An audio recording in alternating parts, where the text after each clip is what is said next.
오늘은 성경 속 제국 이야기 4주차 헬라 제국에 대해서 이야기를 할 건데, 헬라 제국의 대표적인 키워드는요, 철학과 융합이라는 겁니다. 철학과 융합. 예. 여기서 말하는 철학이란 이 그리스 철학을 일컫고요. 특별히 이 융합이 무엇으로 융합이 됐냐면, 그리스 철학과 문화 플러스 동방 오리엔트 문화가 융합이 되었다는 것입니다. 이 융합 속에서 어떻게 하나님을 믿는 이 신앙이 끝까지 유지되고 지켜왔는지에 대해서 또 우리가 마지막 결론 부분에 잠시 다루고자 하고요. 또한 헬라 제국이 성경에서 보면 사실은 그닥 언급되지는 않습니다. 왜냐하면 구약과 신약, 신구약 중간사라고 하는데, 이 중간기 기간이 약 400년인데 이 기간에 헬라 제국이 등장했기 때문입니다. 그래서 직접적으로 성경 속에서는 헬라 제국에 관한 이야기가 나타나지 않지만은 다니엘서라든가 이제 다른 기타 성경을 통해서 예언된 말씀을 통해 이렇게 헬라 제국에 대한 이야기가 아주 소소하게 나타나 있습니다. 그 부분에 대해서 우리가 오늘 또 한번 살펴볼 수 있는 시간이 되었으면 좋겠습니다. 자, 먼저 성경 속에서 등장하는 헬라 무엇이 있을까 한번 보도록 하겠습니다. 다니엘서 11장 3절 예언의 말씀인데요. 여러분에게 나눠준 이 유인물에 기록이 되어 있습니다. 한번 다 같이 한 목소리로 읽어보도록 하겠습니다. 시작. 장차 한 능력 있는 왕이 일어나서 큰 권세를 다스리며 자기 마음대로 행하리라. 네, 장차 한 능력 있는 왕, 누구를 일컫느냐? 헬라 제국의 초대왕. 초대왕은 사실은 이 발판을 만들어준 왕은 알렉산더 아버지인데, 이 지금 말하는 것은 이 알렉산더 왕을 일컫고 있습니다. 그리고 동일하게 다니엘서에 보면요, 유인물에는 없지만은 다니엘 7장 6절에 보면 이 헬라 제국에 대해서 한 동물로 표현을 하고 있습니다. 다니엘서 7장 6절 말씀 앞에 화면에 있으니까 다 같이 한번 읽어보도록 하겠습니다. 시작. 그 위에 내가 또 본즉 다른 짐승 곧 표범과 같은 것이 있는데 그 등에는 새의 날개 넷이 있고 그 짐승에게 또 머리 넷이 있으며 권세를 받았더라. 자, 여기서 말하는 표범이 무엇을 나타내냐면 바로 헬라 왕을 나타내고 있다라는 것입니다. 자, 그래서 성경에는 이렇게 헬라 제국과 왕에 대해서 몇 가지 예언을 하고 있는데, 여러분이 읽었던 말씀 중에 하나가 바로 이 헬라 제국에 나타난 말씀입니다. 그리고 신구약 중간기 이 세계 정사의 주도권, 이 400년 동안 이 주도권 중심, 이 시초가 누구였냐면요, 바로 괄호 안에 무엇을 적어냈냐면 우리가 잘 알고 있는 사람입니다. 헬라 제국의 왕이죠. 알렉산더라 일컫는, 원래 풀네임은요 알렉산드로스입니다. 알렉산드로스라고 적으시면 됩니다. 여러분 유인물에 알렉산드로스라고 적으시면 됩니다. 우리가 잘 알고 있는 알렉산더 왕을 말합니다. 자, 그리고 두 번째, 다니엘 8장 20절부터 24절까지 말씀이 나와 있는데요. 먼저 15절부터 등장하는 다니엘의 환상 이야기에서 숫 양, 숫 염소, 큰 뿔, 네 뿔의 비유가 20절부터 나타나 있습니다. 그래서 20절을 보니까요, 네가 본 바 두 뿔을 가진 순양은 곧 메대와 바사 왕들이요. 지난주에 배웠죠? 메대와 바사는 바로 페르시아를 말하고 있습니다. 21절을 보니 털이 많은 순염소는 곧 헬라 왕이요. 그의 두 눈 사이에 있는 큰 뿔은 곧 그 첫째 왕. 예, 누구를 말하는 겁니까?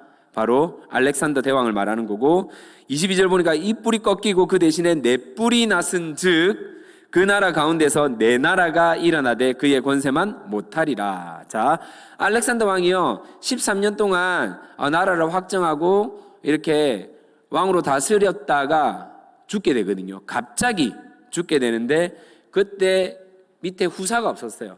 그래서 잘 따르던 장수가 여러 명 있었는데 그 중에서 대표되는 장수 4명이 각 나라를 나누어 가집니다. 성경은 지금 그 이야기를 하고 있다라는 것입니다. 그리고 23절 보니까요, 이 네 나라 마지막 때에 반역자들이 가득할 쯤에 한 왕이 일어나느니 그 얼굴은 뻔뻔하며 속임수에 능하며 24절 그 권세가 강할 것이나 자기의 힘으로 말미암은 것이 아니며 그가 장차 놀랍게 파괴 행위를 하고 자의로 행하며 형통하며 강한 자들과 거룩한 백성을 멸하리라. 자, 20절부터 24절까지가 헬라 제국에 대한 예언의 말씀이라고 여러분들이 이해를 하시면 좋을 것 같습니다. 그러면 실제로 성경과 더불어서 세계사적으로 헬라 제국이 어떻게 만들어졌고 등장했는지에 대해서 함께 한번 살펴보도록 하겠습니다. 자, 헬라 제국하면 절대 잊지 말아야 될 전쟁이 있습니다. 대표적인 전쟁이 있는데 첫 번째가 아테네의 델로스 동맹, 그리고 스파르타의 펠로폰네스 동맹, 이 펜네소스 동맹끼리 이렇게 전쟁을 합니다. 도시국가끼리 동맹을 맺어가지고 대표적인 아테네파 그리고 스파르타파가 전쟁을 하는데 이때 누가 이기냐면 펠로폰네소스가 이깁니다. 그래서 이 전쟁을 뭐라고 하냐면 펠로폰네소스 전쟁이라고 합니다. 누가 이기냐면 스파르타가 승리하죠. 기나긴 전쟁으로 지친 틈을 타서 이때 도시국가들이 막 서로 주고받고 이기고 죽이고 살리고 이렇게 하다가 작은 그리스 안에 여러 도시국가들이 있는데 작은 도시국가인 마게도냐가 어느덧 성장을 하여서 그리스를 장악하게 됩니다. 그래서 1번 괄호에는 펠로폰네소스라고 여러분이 적으시면 되고 2번 괄호는 스파르타, 그리고 2번 괄호 끝에는 마게도냐라고 적으시면 될 것 같습니다. 자, 펠로폰네소스 전쟁이란 이제 주전 431년부터 404년까지 약 27년간 전쟁을 했습니다. 전쟁 되게 길게 했죠. 예, 아테네와 스파르타의 전쟁인데 사실은 제가 좀 전에 아테네의 델로스 동맹이라고 했죠. 그 다음에 스파르타는 펠로폰네소스 동맹인데 이 동맹은 왜 만들어졌냐면요. 그 당시에 헬라 제국이 등장하기 전에 이 지역을 통치했던 대제국이 있었습니다. 지난주에 배웠던 어느 제국이죠? 바로 페르시아입니다. 페르시아에 맞서기 위해서 작은 도시 국가들은 연합을 했어요. 그 연합이 뭐냐면 동맹을 했다는 겁니다. 그래서 예를 들면 이 펠로폰네소스라는 지역 중심으로 동맹을 맺었다 해서 펠로폰네소스 동맹이라고요. 델로스 지역을 중심으로 해서 동맹을 맺었다 해서 델로스 동맹이라고 합니다. 그래서 아테네와 스파르타가 붙었는데 펠로폰네소스가 이겼다라는 건데 이제 이 전쟁이 몇 년간 이루어지냐면 무려 27년간 이루어졌다라는 겁니다. 하지만 사실 스파르타가 승리하지만요, 여러분 전쟁이 1년도 아니고 2년도 아니고 3년도 아니고 27년이에요. 승리한 것 같지만은 승리하지 못한, 왜냐하면 모두 다 이 패배자가 될 수밖에 없는 상황이거든요. 네. 그러다 보니까 주변국들의 잦은 전쟁으로 모두 다 폐허가 된 상태에서 전쟁을 자주 했다는 말은 뭐냐면 인근에 있는 국가들이 전쟁 물자를 대어주고 군수 물품을 대어주고 한다는 거죠. 자, 우리나라만 하더라도 원래 일제치하에 엄청 이렇게 이 식민지 생활을 하다가 일본도 패전국으로서 발전하지 못한 상황이었는데 6.25 전쟁으로 말미암아 오히려 일본이 발전하게 되거든요. 왜일까요? 군수 물품을 생산을 했단 말이에요. 공장이 가동되었거든요. 일본에서. 이해가 되시죠? 마찬가지입니다. 주변 국가들이 이 전쟁으로 말미암아 27년간 전쟁으로 말미암아 작은 국가들이 이 군사 기술, 전쟁 기술이 발달하게 되었고 그리고 그 기술로 말미암아 작은 도시 국가 중 하나인 마게도냐가 이렇게 자라났다는 겁니다. 예, 그래서 발톱을 감추며 칼을 갈기 시작했는데 이때 이 마게도냐라는 국가를 실제적으로 일으킨 이 왕이 누구냐면요, 바로 알렉산더의 아버지 필리포스 2세라는 사람입니다. 사실은 이 사람은 그리스 도시국가 중에서도 조금 강력한 도시국가였던 테베라는 도시국가의 인질이었어요. 인질. 그러니까 일반 사람도 아니었고 인질이었는데 인질로 잡혀 있다가 계속해서 눈에 보이는 게 군사들은 저렇게 모집을 하고 저렇게 전술을 짜고 무기는 저렇게, 대형은 저렇게 갖춰지고 있다라는 사실을 터득하게 됩니다. 예. 그래서 저것들을 계속 기억하고 있다가 전투 기술을 습득하게 되고 결국 포로에서 풀려난 후에 이 빌립보스 2세가 왕이 됩니다. 왕이 되고 점점 이 마게도냐를 아주 강력한 국가로 성장시키기 시작합니다.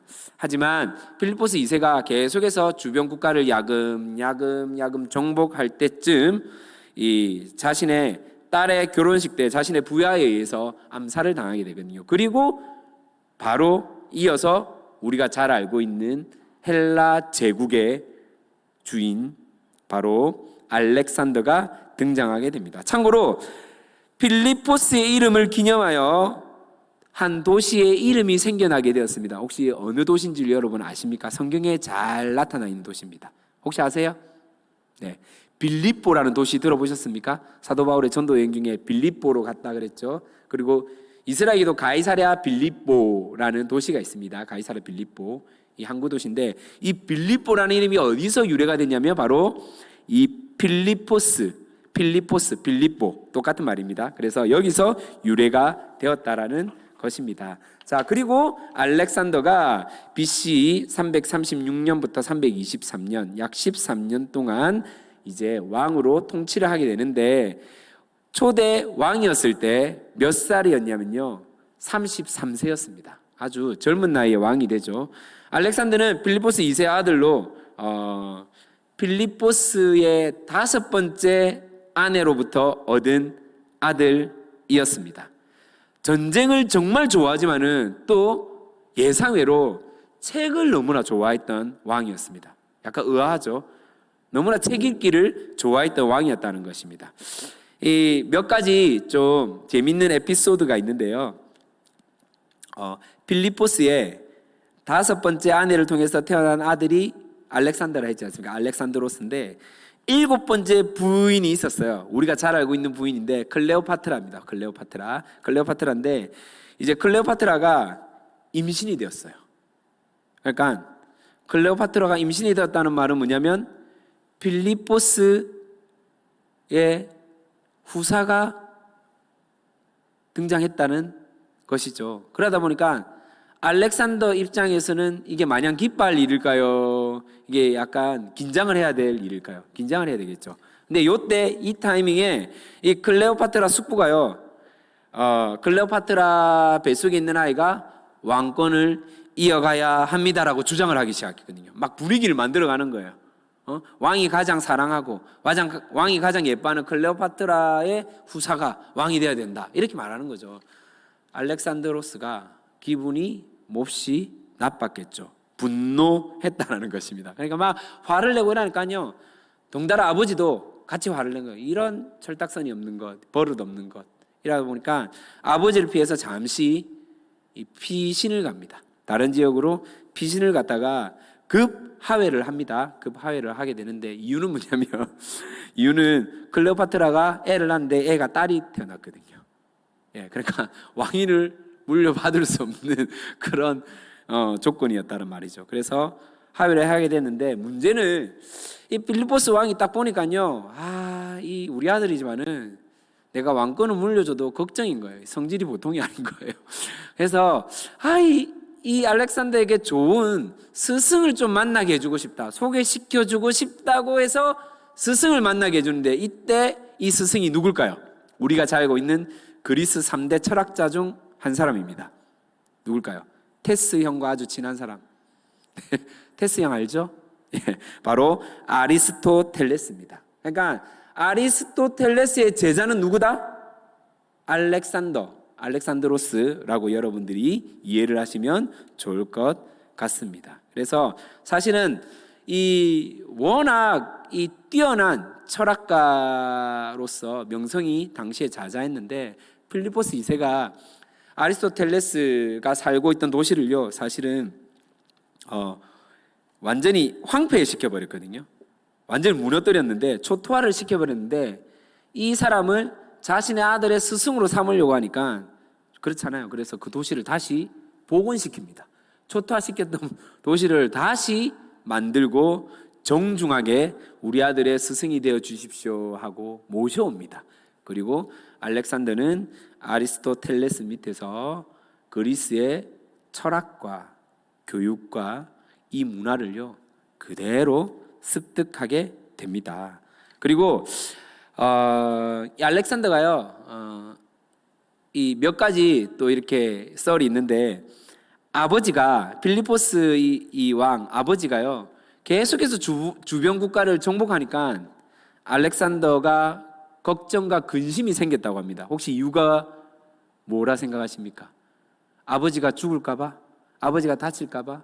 우리나라가 혹시 강력한 국가들에게 점령을 당할까봐가 아니라 나중에 자기가 왕이 되었을 때 혹 내가 정복할 나라가 없어질까봐. 이해가 되세요? 아버지가 많은 나라들을 점령하기 시작하니까 자기도 너무 자기 이 승부욕, 이 권력욕, 이 전쟁을 너무 좋아하다 보니까요 자기도 그런 이 정복 전쟁을 하고 싶은데 자기한테 기회가 없을까봐 몹시 걱정을 했다고 합니다. 참 아이러니하죠. 그만큼 전쟁을 좋아한 그런 왕이었다고 전해지고 있습니다. 참고로 이 알렉산더의 롤 모델이 있었는데, 우리가 잘 알고 있는 성경에 나오는 지명이 이 신화에 나온 지명을 본땄거든요. 성경에는 드로아라고 합니다. 드로아 들어보셨죠? 드로아가 우리가 잘 알고 있는 이 지명이에요. 뭐냐면 트로이가 성경에는 드로아로 나오거든요. 트로이 전설 들어보셨죠, 여러분? 이 트로이 신화에 나오는 아킬레우스, 우리 그 발목 아킬레스 알죠? 그 아킬레우스가 바로 이 알렉산드로스의 우상이었습니다. 롤 모델이었습니다. 그래서 트로이 신화를 배경으로 기록된 이야기 책이 있는데, 그게 뭐냐면 일리아드라는 책입니다. 일리아드. 그래서요 날마다 알렉산드로스는요 이 일리아드 책을요 날마다 읽고 잠을 잤다고 합니다. 너무 피곤해서 읽지 못할 때는 자기 곁에 있는 보좌관에게 이 책을 읽도록 했다고 합니다. 그걸 들으면서 자는 거예요. 대단하죠. 그만큼 이 아킬레우스를 너무나 좋아했고 자신의 롤 모델로 삼았다고 합니다. 이제 알렉산더가 왕이 되어서 주변 국가들을 아버지를 이어서 점령하고, 특별히 가장 강력한 그런 나라 제국이었던 페르시아를 점령하고 계속해서 또 동쪽으로 확장해서 나라를 점령하려고 할 때, 이때 당시에 알렉산더가 이끌었던 군사들이 약 4만 명 정도 되었거든요. 근데 이 4만 명 대부분이 용병이었다고 합니다. 용병이라는 말은 뭐냐면 어떤 대가 지불이 있어야 싸울 수 있다는 거겠죠. 그래서 알렉산더가 갖고 있는 이 왕궁의 재산을 탈탈 털어서 용병들에게 나눠주고 나니까 자신에게는 돈이 거의 없었겠죠. 그러자 자기의 군사 중에서 장수를 맡고 있었던 한 장수가 이렇게 얘기를 합니다. 아니, 우리에게 돈을 다 나눠주면 대왕은 무엇으로 먹고 삽니까? 어떻게 이렇게 지내십니까? 라고 하니까 나에게는 희망이 있다라고 얘기합니다. 그래서 이 희망이라는 단어 한마디에 군사들이 감동을 받아가지고 자신이 받은 그 용병, 그 값으로 받은 그 돈을 다시 왕에게 내어드리고 함께 정복 전쟁에 나섰다고 합니다. 대단한 언변가이기도 하죠. 그래서 이 알렉산더는 이 4만 명의 용병들, 자신의 군사들과 함께 야금야금 나라들을 이렇게 침략하고 속국으로 만들어 버립니다. 특별히 알렉산더는요 자신이 갖고 있는 정책, 이 그리스 철학의 영향을 받아서요 이 문화에 대해서 이 한 가지 율신이라 또 한 가지 문화를 고집한 게 아니라 계속해서 융합 정책을 시킵니다. 결국 본인도 스스로 무엇을 하냐면요, 이 페르시아 공주인 이름이 록산네라는 공주와 함께 결혼을 합니다. 민족이 다름에도 불구하고. 왜냐하면 자신이 주장하는 융합 이 정책 철학이요 밑에 군사들과 나머지 자신을 따르는 사람들에게도 동일하게 이렇게 이해하고 적용시키기 위해서 본인 스스로도 이렇게 이방인과 결혼을 한다라는 겁니다. 결국 알렉산더는요 도시를 점령하고 난 뒤에 그 민족의 마음을 사기 위해서 총독 또는 지도자들을 계속해서 강압하고 질책하는 것이 아니라 같이 교류하고 또 그 지역의 여인과 결혼도 하고 결혼을 시키고 그렇게 하였다고 합니다. 알렉산더에게 가장 영향력을 준 두 사람, 우리가 뽑으라면 누구를 뽑으면 되겠습니까? 그러면 제가 좀 전에 여러 가지 썰을 말했는데 그 중에 한 사람, 교육과 철학과 문화를 전수한 스승 누구죠? 아리스토텔레스. 그리고 자신의 롤모델 누구죠? 아킬레우스. 이 두 사람을 뽑으면 알렉산더가 이 두 사람의 영향에 의해서 정말로 위대한 왕이 되었구나라고 생각하시면 됩니다. 참고로 만약에 대부분의 학자들은 이렇게 얘기합니다. 만약에 알렉산더가 전쟁을 하지 않고 정복 전쟁을 하지 않고 제국주의에 물들지 않았다라고 하면 아리스토텔레스만큼 위대한 철학자가 되었을 거다라고 다들 그렇게 한결같이 이야기를 한다고 합니다. 그만큼 철학에 뛰어난 그런 사상을 가진 사람이라고 생각하시면 됩니다. 아무튼 이런 일들로 말미암아 크고 작은 도시들을 점령하는데 지난주에 저희가 함께 나눴지만은 직접적인 페르시아를 멸망시켰던 전쟁이 있었습니다. 바로 이수수 전쟁. 페르시아 원정을 떠나서 이수수 전쟁으로 말미암아 페르시아 제국을 완전히 멸망시키는데 60만의 그 페르시아 군사들을요 단 4만 명으로 제압하게 됩니다. 뛰어난 이 군사 기술, 용병수를 가지고 그 대제국을 멸망시켰다라는 것입니다. 지난주에 언급했지만은 숫자가 다가 아니다, 크기가 다가 아니다라는 것을 볼 수 있는 대목이죠. 그리고 나서 이 알렉산더는요, 이렇게 나라를 점령하다가 자그마한 이 해양 도시 국가인 두로를 함락하게 되는데 왜 갑자기 생뚱맞게 두로 이야기를 하냐면 이 두로 이야기가 바로 성경에 나오기 때문입니다. 먼저 아모스와 에스겔의 예언을 통해서 이 두로가 등장하는데 왜 두로가 함락될 수밖에 없는가? 아모스 1장 9절로 10절까지입니다. 아모스 1장 9절로 10절까지 함께 9절 10절 연달아 읽어보도록 하겠습니다. 시작. 여호와께서 이와 같이 내가 그 벌을 돌이키지 아니하리니 모든 사로잡은 자들에 넘겼습니다. 내가 두로성에 불을 보내니 그 궁궐 사르리라.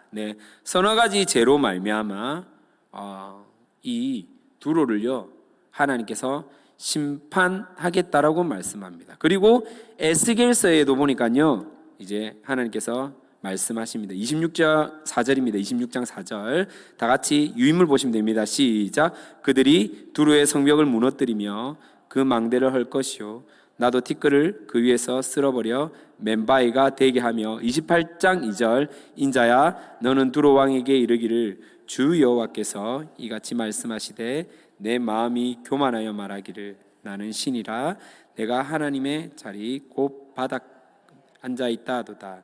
내 마음이 하나님의 마음 같은 채할지라도 너는 사람이요 신이 아니거늘. 자, 당시 이 지중해 바다의 동쪽에 있었거든요. 두로가요. 지중해를 주름 잡으며 무역의 중심지로 자리 잡은 두로는요 경제적 번영과 문화를 꽃피운 국가였습니다. 많은 국가들과 교역을 통해서 큰 돈을 벌여들였습니다. 내려오는 이 설에 의하면 두로의 이 자주색 옷이요 황금과 값이 똑같다라고 이렇게 얘기를 하고 있다는 것입니다. 그만큼 아주 여유 있고 자신에게 입고 있는 그 옷조차도 아주 풍요로움을 나타내는 상징이었다고 합니다. 이로 인해서 이들은 사치가 일상이었고요 매우 뻣뻣한 사람들, 교만하였다는 것입니다. 특히 이들은요 이스라엘 백성들을 포로로 잡아 에돔으로 넘겼었는데 이것을 하나님께서 기억하셨다는 겁니다. 마치 과거에 출애굽한 이 이스라엘 백성들이 광야에 머물 때 이 아말렉 사람들이 왜 이스라엘 백성들을 괴롭히지 않습니까? 그래서 하나님께서 기억하여서 통일왕국 시대의 사울을 통해 이 아말렉 민족들을 진멸시키고자 한 사실을 여러분들은 알고 있을 겁니다. 자기 백성, 자기 자녀를 괴롭힌 자를 하나님은 반드시 기억하고 있다는 사실을 우리는 또한 깨닫게 됩니다. 결국 성경의 말씀대로요, 이 두로는요 멸망당하는데 사실은 천의 요새거든요. 이 두로는요 만만치 않아요.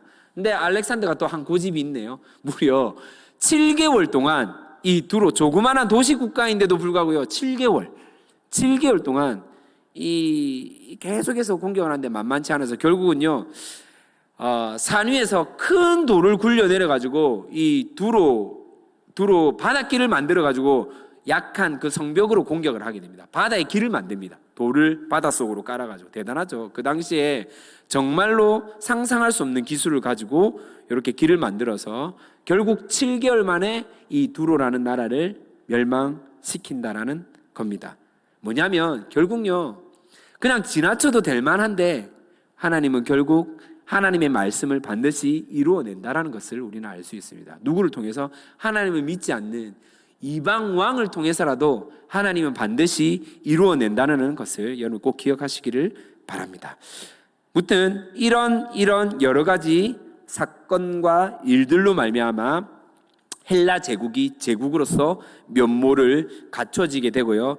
각 제국에 이렇게 들어온 각 나라들은 이 헬라의 문화, 이 철학에 융합되기 시작합니다. 그래서 서쪽, 그리스, 유럽이지 않습니까?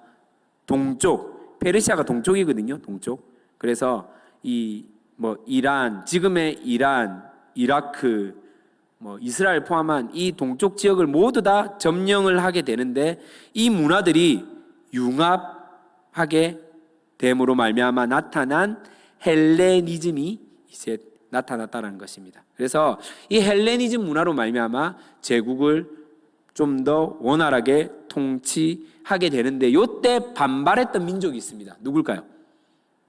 율신 사상을 가진 민족, 바로 유대인이었습니다. 유대인은 안 믿잖아요. 융합을 안 받아들이지 않습니까? 예. 그래서 이 썰이 있는데 이걸 한번 또 알려드리도록 하겠습니다. 이수스 전투에서 큰 승리를 거둔 알렉산더가 이제는 차례대로 이집트, 두로 등을 점령하고 이제 누가 보더라도 이스라엘을 점령해야 한 시기인데 당시에 이스라엘은요 페르시아의 지배권에 있었거든요. 그런데 이 알렉산더는요 이스라엘을 무력으로 점령하지 않았습니다. 왜냐하면 원정전에 알렉산더가 한 꿈을 꾸는데 어떻게 하면 이 동방 아시아를 제패할 수 있을까 고민한 끝에 꿈속에서 한 유대의 제사장이 나타나 페르시아를 점령할 수 있도록 돕는다는 것입니다. 그런데 실제로 이스라엘에 딱 갔는데 꿈속에서 본 그 제사장이 있는 거예요. 그래서 그 제사장이 시키는 대로 말한 대로 하나님께 제사를 드립니다. 우리로 치면 예배를 드렸다는 거죠. 지금 이방 왕이 하나님께 예배를 드렸다는 겁니다. 결국은 이 유대인들이 가장 중요시 여기는 7년, 이 7년째 되는 이 안식년에 조공을 바치지 않도록 그렇게 해줍니다. 그리고 유대인의 그 문화를 인정합니다. 그러니까 이 융합 사상을요 강요하지 않다라는 것입니다. 참으로 하나님께서 이렇게 인도하시는 거죠. 얼마나 이 알렉산드로스가 큰 땅을 차지했는지 잠시 지도를 한번 보도록 하겠습니다. 1번 지도 한번 보여주시면 좋을 것 같습니다. 1번 지도. 자, 저게 1번 지도인데요. 저기 주황색 땅 보이죠? 저게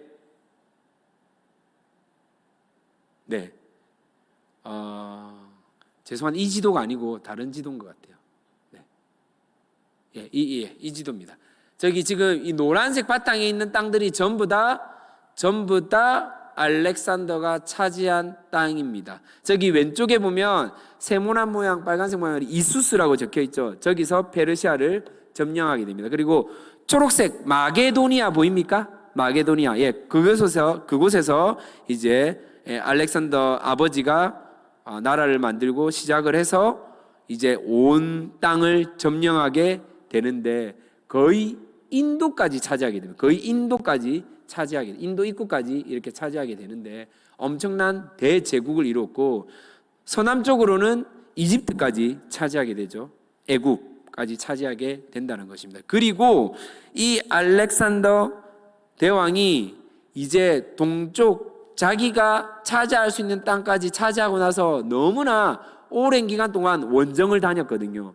더 이상 군사들도 많이 지치고 이제 좀 내 고향, 내 가족들과 함께 있고 싶다 해서 돌아오는 길에 알 수 없는, 이유를 알 수 없는 병으로 말미암아 급사하게 됩니다. 그런데 알렉산더한테는 후사가 있었다 없었다? 없었다라는 거죠. 이후에 이 나라가 나눠지게 된다라는 것입니다. 그래서 제국의 분할 통치가 일어나는데 알렉산더 죽음 이후에 후계자들 시대가 열려지는데 이 후계자들을 뭐라고 하냐면 디아도코이라고 합니다. 괄호 안에 디아도코이라고 적으시면 됩니다. 그러면 실제로 성경에는 이 넷뿔이라고 나와 있거든요. 다니엘에서 보면 넷뿔이 나타난다. 강력한 왕 뒤에 넷뿔이 나타나는데 실제로 이 알렉산더를 따르는 장수들이 여러 명이 있었어요. 보통 7명 또는 8명이라고 하는데 누가 있었냐면 에우메네스, 아르사케스, 디오도투스, 안티고누스, 카산드로스, 리시마커스, 프톨레마이오스. 사실은 셀레우쿠스는 이 장군의 부하였는데 일부러 이름을 넣었습니다. 중요한 인물이기 때문에. 그래서 7명 장수에 의해 또는 8명 장수에 의해 나누어지지만은 권력 싸움에서 4명은 도태되고 4명이 분할 통치하게 됩니다. 그래서 이번 지도를 제일 한번 보도록 하겠습니다. 이번 지도 땅이 어떻게 나눠졌는지 저렇게 나눠졌습니다. 주황색 땅, 초록색, 연두색 땅, 또 보라색 땅, 안티고누스, 셀레우쿠스, 프톨레마이오스 이렇게 적혀있죠, 여러분? 예, 저렇게 땅들이 나누어지는데 중요한 건 여러분 저게 빨간색 다이아몬드 표시 보입니까? 혹시? 잘 보이세요, 여러분? 보이세요? 예, 저게 뭐냐면요, 알렉산더가 각 국가와 도시를 점령할 때마다 자신의 이름을 따서 도시를 만들어요. 예, 그 도시 이름이 뭐냐면 알렉산드리아. 그러니까 모든 도시 이름을 뭐라고 하냐면 알렉산드리아. 그러니까 우리로 치면 여기도 서울, 저기도 서울, 다 서울인 거예요. 각 지역마다 알렉산드리아가 다 있다라는 것입니다. 이해가 되시죠? 아무튼 저렇게 이제 나라들이 나누어집니다. 자, 그러면 우리가 다니엘 8장 22절을 다시 한 번 더 우리가 봄으로 말미암아 좀 어떤 의미를 가지고 있는지에 대해서 살펴봤으면 좋겠습니다. 다시 여러분들 이제 위에 본문 말씀을 한번 보시면 좋을 것 같습니다. 22절 보니까요, 이렇게 적혀 있죠. 이 뿔이 꺾이고 그 대신에 내 뿔이 났은즉 그 나라 가운데서 내 나라가 일어나되 그의 권세만 못하더라. 그 위에 보니까요, 뭐라고 하냐면 털이 많은 순념소는 곧 헬라 왕, 이렇게 적혀 있죠. 그 위에 보니까 또 두 뿔을 가진 왕은 메데와 바사. 그러면 우리가 이제 알 수가 있는 부분이 뭐냐면 두 뿔을 가진 순양은 페르시아의 왕들을 나타내고 숫염소는 헬라 왕국을 나타내고 큰 뿔은 알렉산드로스 대왕을 나타냅니다. 알렉산더 대왕을 나타냅니다. 그리고 다음 네 뿔은 알렉산더 이후에 조금 전에 말했죠, 후계자들 뭐라고 했죠? 디아도코이, 예, 디아도코이를 나타낸다라는 것입니다. 이 디아도코이에 대해서 또 한번 우리가 살펴보도록 할 텐데, 디아도코이는 처음에 누구냐면요, 네 명의 성경에서 말하는 이 네 명은 셀레우코스, 카산드로스, 리시마커스, 프톨레마이오스. 이제 목사님이 한 번씩 프톨레미 이렇게 하는데 그 사람 줄여서 말한 겁니다. 프톨레마이오스가 이제 아까 네 뿔을 나타내는데, 사실은 셀레우코스 전에 안티고누스라는 왕이 있었습니다. 이 장수가 있었거든요. 시리아 및 지중해 서쪽을 다스렸던 장수였는데, 리시마커스와 프톨레마이오스 연합군에 의해서 안티고누스가 죽게 됩니다. 이 땅이 점령당하게 되죠. 이 전투를 무슨 전투라고 하냐면, 이 전투도 좀 유명한 전투입니다. 입소스 전투. 이수스 전투와 다른 겁니다. 입소스 전투 때 이제 안티고누스가 점령당해야 되는데, 이때 승리를 가져다 준 장수가 누구였냐면 바로 우리가 잘 알고 있는 밑에 셀레우코스입니다. 셀레쿠스라고 하죠. 이 원래 프톨레미의 부하였는데요. 셀레쿠스가 안티고누스의 땅을 본인이 차지하겠다고 나선 겁니다. 그래서 4명의 장수가 된 거예요. 누구냐면 이제 안티고누스를 제외하고 셀레쿠스, 카산드로스, 리시마코스, 그리고 프톨레마이오스. 그래서요, 셀레우쿠스는 이제 안티고누스를 차지한 땅, 전체 다는 아니고 일부분 땅을 차지하게 되고, 카산드로스는 마게도냐와 그리스 지역, 리시마커스는 소아시아 주변, 그리고 프톨레마이오스는 이집트 지역을 차지했다고 생각하시면 됩니다. 이집트 지중해 북동 연안 일부와 팔레스타인 지역. 그런데 나중에는요, 다 없어지고 2개 장수, 2개 나라만 남는데, 이 나라가 누구냐면 셀레쿠스와 프톨레마이오스입니다. 프톨레미입니다. 2개 나라만 남거든요. 자, 요거를 다시 한번 더 정리를 한번 해보도록 하겠습니다. 소아시아 북쪽, 소아시아 북쪽에는 페르가몬이라는 이 사람들이 나타나가지고 이 사람들이 차지하게 되고요. 마게도니아는 안티고누스 왕조를 통해서 안티고누스 아들인 데메트리오스가 빼앗겼던 땅을 다시 차지하게 됩니다. 안티고누스가 죽지만은 다시 그 아들이 나타나가지고 빼앗겼던 땅을 차지하게 됩니다. 후에는. 그리고 애굽 및 홍해 동아프리카는 프톨레마이오스가 차지하게 되고요. 페르시아 제국과 시리아 북부는 리시마커스가 차지하지만 나중에는 셀루쿠스에게 다시 점령당하게 됩니다. 그리고 이후에 리시마커스와 프톨레미가 연합하여 안티오구스를 제압하고 이후 안티오구스 땅은 셀루쿠스를 차지하게 됩니다. 좀 전에 말했던 이 톨레미 부하라고 했죠. 프톨레미 부하라고 했죠. 아무튼 이런 일들이 일어나는데 그닥 중요하지 않는데 여러분 2가지만 기억하시면 됩니다. 4명의 장수가 있었고 나중에는 이 4명 중에서 2명이 죽었는데 남은 장수가 누구다? 셀레쿠스와 프톨레미다. 다시 한번 정리해 드릴까요?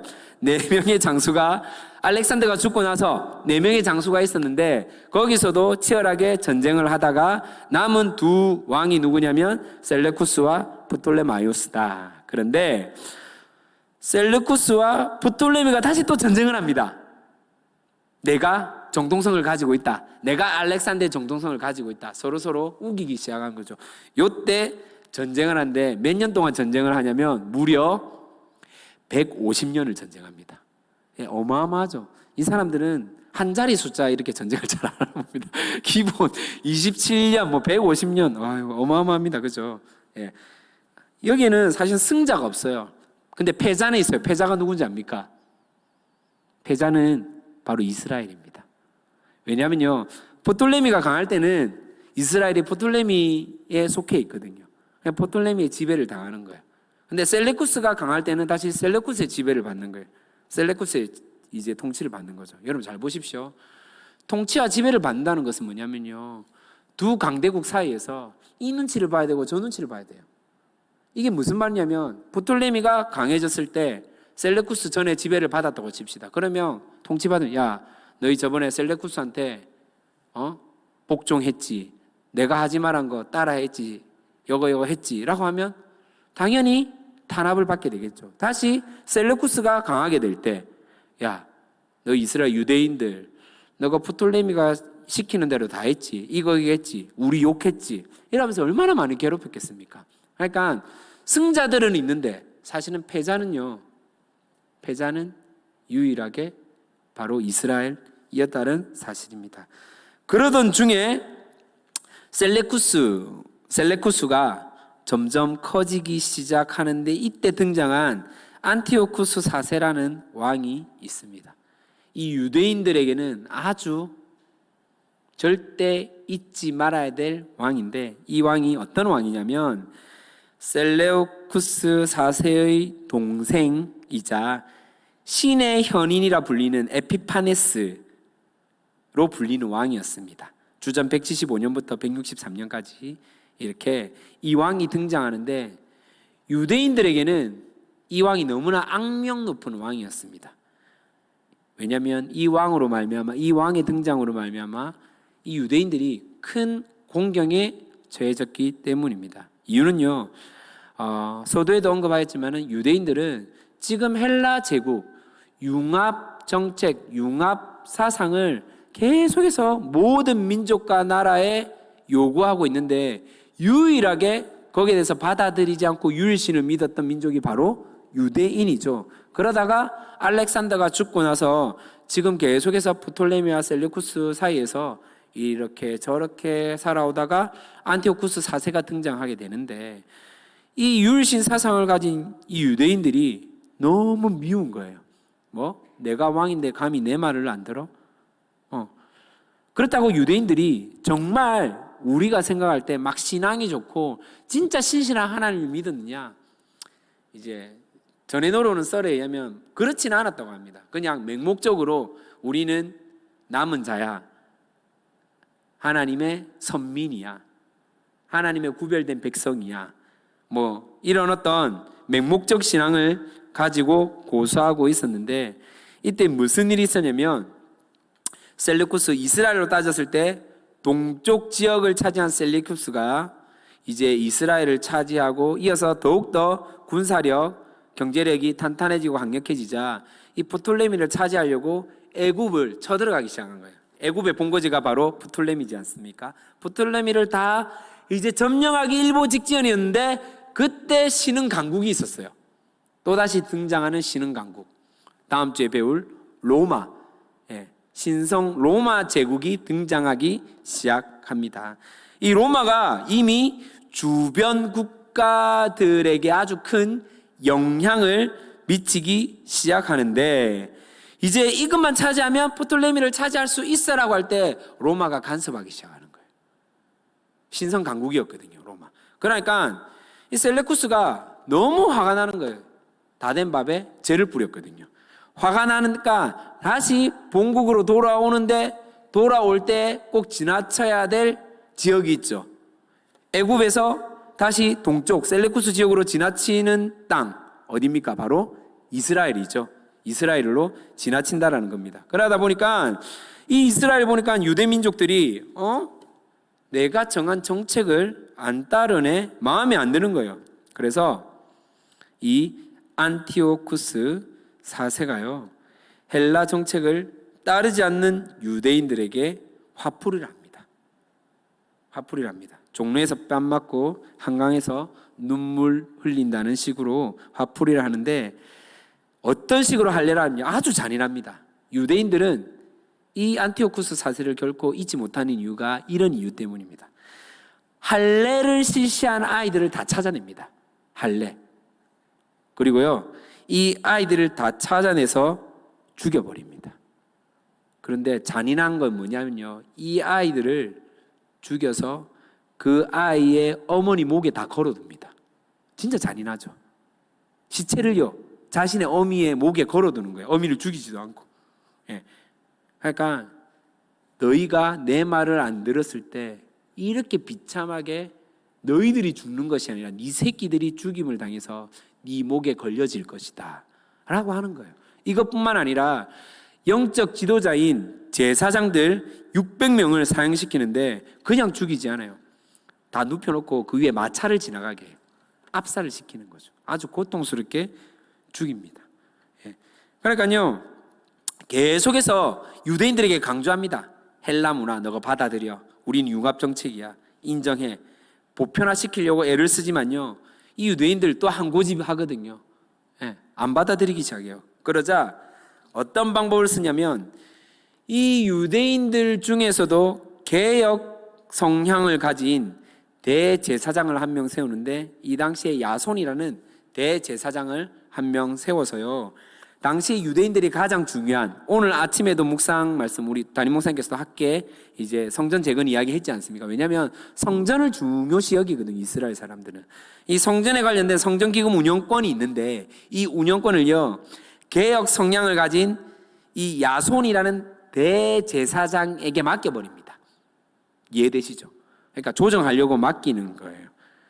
그런데 그닥 이제 탐탁치 않은 거예요. 분명히 개혁 성향을 갖고 있지만은 완전하게 융합 정책을 이렇게 뿌리 내리지 않는 거예요. 그래서 다시 갈아치웁니다. 야손 이후에 더 개혁 성향이 짙은 메넬라우스라는 대제사장을 세워서 교체를 하는데, 중요한 거는 이 대제사장이요, 유대인들이 절대 이렇게 중요시 여기는 것들을 못하게 하는, 이 제사를 못하게 하거든요. 희생제사를요 못하게 하는 거예요. 왜냐하면 이 사람은 누구보다 유대인들이 갈망하는 것을 알고 있고 싫어하는 것을 알고 있기 때문에 가장 유대인들이 하고 싶어하는 것을 못하게 법으로 만들어 버립니다. 그러니까 이때 당시에 이 유대인들이요 대제사장이 만든 그 정책에 자기의 목숨을 걸고 반대하기 시작합니다. 절대 우리는 거기에 승복할 수 없습니다. 희생 제사를 드리지 말라니요. 우리 목이 날아나도 절대 그것만큼은 포기하지 않겠습니다 라고 해서 생겨난 단어가 있습니다. 그게 뭐냐면 우리가 일상적으로 쓰고 있는 단어 중에 하나, 바로 순교자라는 단어가 이때 당시에 나왔습니다. 자기의 목숨을 걸고 희생 제사를 드린다. 그래서 예배는요 목숨 걸고 드린다라는 그런 어떤 위대한 설교자들이 하는 말씀이 틀린 말이 아니라는 겁니다. 여기서는 정말로 이 한 제사를 드리기 위해서 자신의 목숨을 바쳤기 때문입니다. 무튼 이런 일들이 계속해서 일어나니까 유대인들이요 포기하지 않거든요. 끝까지 저항하게 되거든요. 끝까지 저항하던 그 시기에 대표적으로 저항했던 가문이 있는데, 그 가문이 뭐냐면 하스몬 가문이라고 합니다. 하스몬 가문의 셋째 아들이요 이제 보다 더 주도적으로 면밀하게 전쟁을 계획하고 헬라 제국의 반역을 준비하고 있습니다. 그래서 나타난 혁명이 뭐냐면, 이 셋째 아들 이름이 뭐냐면요 마카비라는 사람이었거든요. 들어보셨습니까 여러분? 마카비. 그래서 이 혁명을 뭐라고 하냐면 마카비 혁명이라고 합니다. 예. 마카비 혁명을 통해서 드디어 마카비가 어디 가문이라고 했죠? 하스몬 가문이라고 했지 않습니까? 마카비 혁명을 통해서 하스몬 왕조가 드디어 무려 440년 만에 이스라엘이 다시 유대민족이 독립을 하게 됩니다. 그러니까요, 자, 원래 남유다 왕국이요 마지막 왕 시드기야 왕이요 바벨론의 포로로 잡혀가면서 멸망하게 되죠. 이스라엘 성전이 무너짐으로. 그때가 BC 586년이죠. 맞습니까? 그리고 포로기한이 됩니다. 포로기한이 되고 성전 재건이 되고 70년 만에 성전 재건이 됩니다. 516년에 재건이 되고, 그러다가 계속해서 주변 국가들에 의해서 침략을 당하고 통치를 받게 됩니다. 민족은 있었지만은 이스라엘 나라가 회복되지를 못했어요. 총독 제도를 뒀고요. 계속해서 주변 제국의 영향력 아래, 바벨론이 끝나니까 페르시아 끝나니까 지금 헬라, 계속해서 영향을 받다가 무려 440년 만에 다시 이 왕권이 회복됩니다. 아주 의미가 있죠. 더불어 끝까지 유대교의 정절을 지키며 고수한 그런 무리, 집단, 이 하스몬 왕조로부터 나온 그런 사람들의 무리가 있었는데, 그 무리들이 누구냐면 바로 하시딤. 꼭 기록해 놓으시길 바랍니다. 하시딤이 왜 중요하냐면요, 하시딤은 바로 바리세파의 원조이기 때문입니다.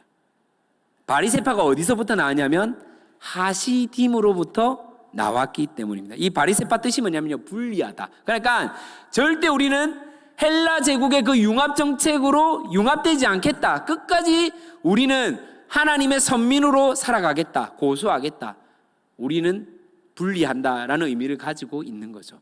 처음에는 아주 좋은 의미죠. 신실한 의미지 않습니까? 그런데 이게 또 고착이 되고 자신만의 특권의식이 되니까 나중에는 예수님 오셨을 때 바리새파 사람들을 어떻게 합니까? 질책하게 되죠. 예. 결국은요, 굳고 가두어지고 흘러가지 않으면 이렇게 다시 자기의가 나타난다는 것을 우리는 알 수 있습니다. 아무튼 이런 헬라의 어떤 철학과 융합 정책, 문화를 통해서 많은 제국들, 큰 제국들이 생겨나게 되는데, 그 가운데서도 끝까지 하나님은요, 하나님의 백성들을 지키시고 살아남게 만든다는 것입니다. 그리고 놀랍게도요, 이 당시에 최초의 성경 번역본이 나타나게 됩니다. 이 애굽 중심으로 한 왕조, 여러분 기억나십니까? 프톨레마이오스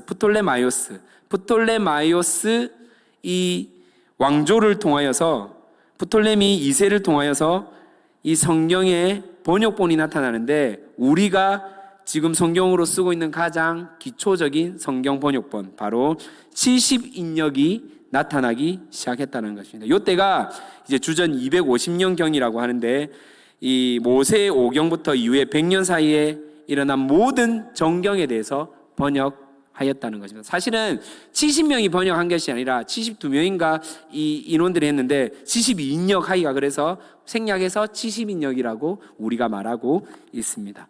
그러니까 놀랍게도요, 성경이 번역된 것이 전통적인 어떤 유대인들이나 하나님을 믿는 백성에 의해서, 그 문화와 민족들에 의해서 나타난 것이 아니라 결국은 알렉산더 휘하 장수였던 프톨레마이오스 그 왕조로부터 만들어졌다는 것을 우리는 또 알 수 있습니다. 자, 헬라 제국은요, 한 위대한 왕으로 말미암아 놀랍게도 아주 크나큰 땅을 차지한 그런 사람이었습니다. 놀라운 나라가 되었습니다. 하지만 그 기간이요 13년밖에 되지 않습니다.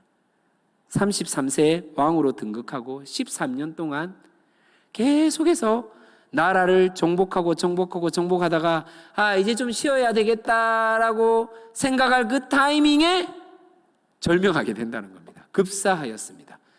그리고 그것들을 누리지도 못하고 자기 후사도 없이 따르던 4명의 장수가 땅을 나눠 가지게 됩니다.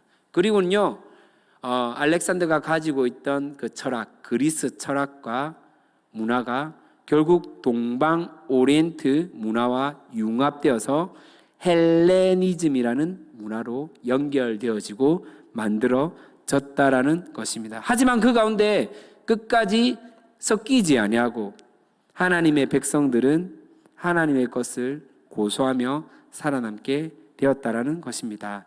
자, 오늘 4번째 헬라 제국을 통해서 우리가 여러 가지 역사적 배경을 통한 이야기들을 잘 듣고 또 이렇게 알게 되었는데, 우리가 이 헬라를 통해서 또 깨닫고 하나님의 마음을 새롭게 알아가야 될 그 본질이 무엇인가 한번 생각해 봤으면 좋겠습니다. 첫 번째는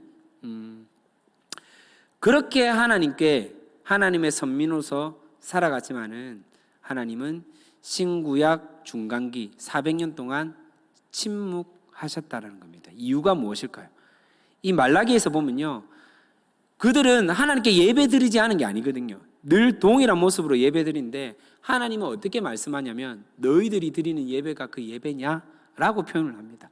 너희들이 드리는 그 예배는 결코 예배가 아니다, 이렇게 하나님은 말씀하죠. 그리고는 무려 400년 동안 하나님은 침묵하십니다.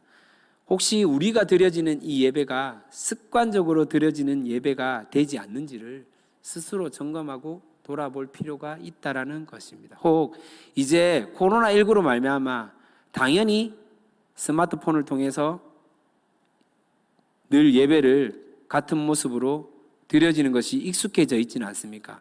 자연스럽게 스마트폰을 켜고 온라인으로 예배 드릴 때 급한 일이 있으면 전화도 받고 화장실도 가고 음식도 먹고 친구들과 얘기도 하고 이렇게 하는 것이 어느 순간 우리가 습관이 되지는 않았습니까?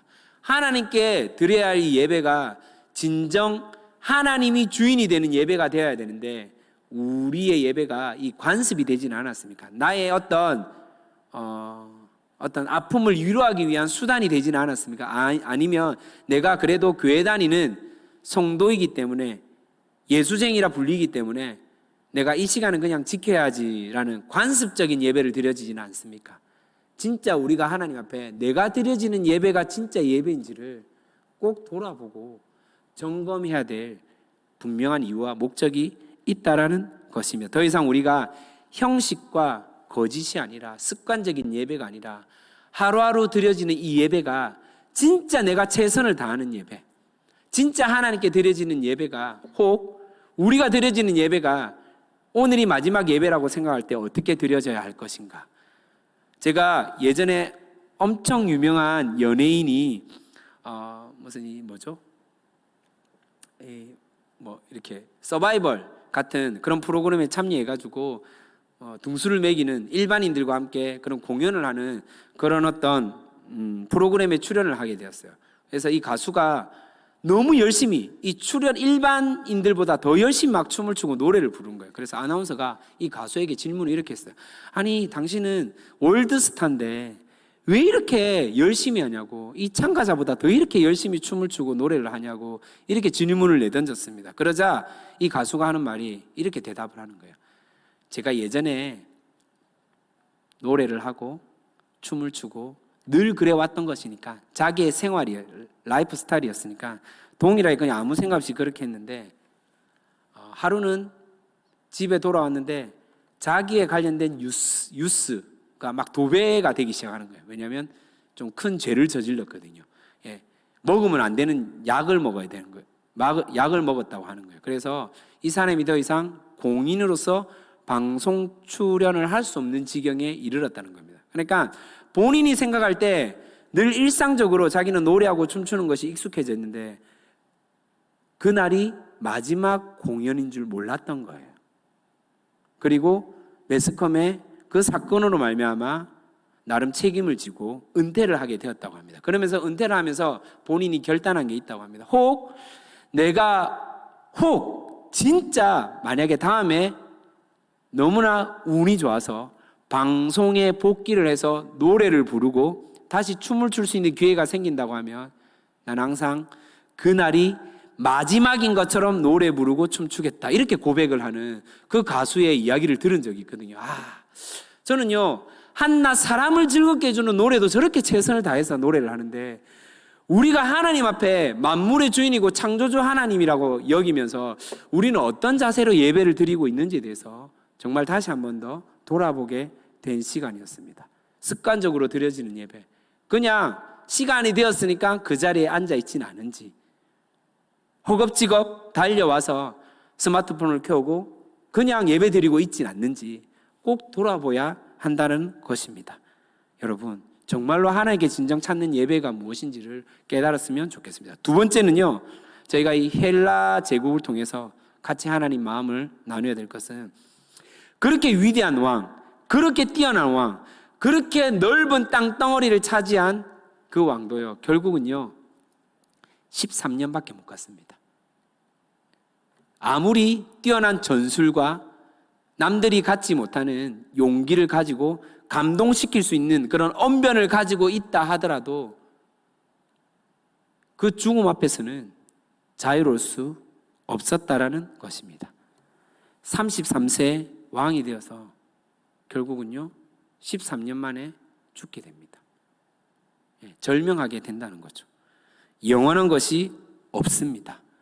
결국 헬라 제국도요, 신흥 강국인, 신흥 제국인 로마에게 멸망당하게 된다라는 것입니다. 하지만 그럼에도 불구하고 결코 멸망당하지 않고 계속해서 이어지고 있는 것은 바로 하나님의 나라, 끝까지 하나님의 것은 오늘날 2020년 이제 내리면 마지막인데 지금 우리에게까지 이어지고 있다라는 것입니다.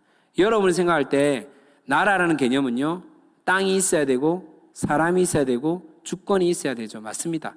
하지만 우리가 생각하는 하나님의 나라의 개념은 무엇이냐면요, 하나님의 통치와 다스림이 있는 것이 바로 하나님의 나라입니다. 다시 한 번 더, 하나님의 통치와 다스림이 있다는 것은 뭐냐면요, 여러분과 저의 삶 가운데 하나님의 통치와 다스림이 있다는 것이 바로 하나님의 나라라는 것입니다. 결국 내 이름으로 인해 땅이 없다 하더라도 내 삶 가운데 하나님의 그 통치와 다스림 가운데 순종하는 삶을 산다고 하면 우리가 밟고 있는 그곳이, 내가 있는 그 장소가, 나에게 속한 사람들이 바로 하나님 나라가 될 수 있다라는 것입니다. 우리에게 이 하나님 나라가 계속해서 이어지고 있다라는 것입니다. 비록 강대한 국가들은 역사 속에서 사라지고 없어질지 모르겠지만은 하나님의 나라는 오늘날에도 우리를 통해서 계속해서 이어지고 있다는 사실을 여러분이 꼭 기억했으면 좋겠습니다.